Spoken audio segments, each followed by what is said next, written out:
رفتی از خلوت من همراه شب‌هایی که باشی، غم نهادی به دلم همدم غم‌هایی که باشی.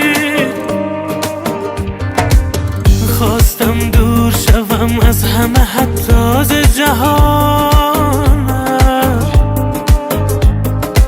من نباشم نگرانم که تو دنیایی که باشی. گو با تو چه کنم تا تو شوی هم درد من، تا باران بشود حال و هوای سرد من، تا همچون مه عاشق به نمازت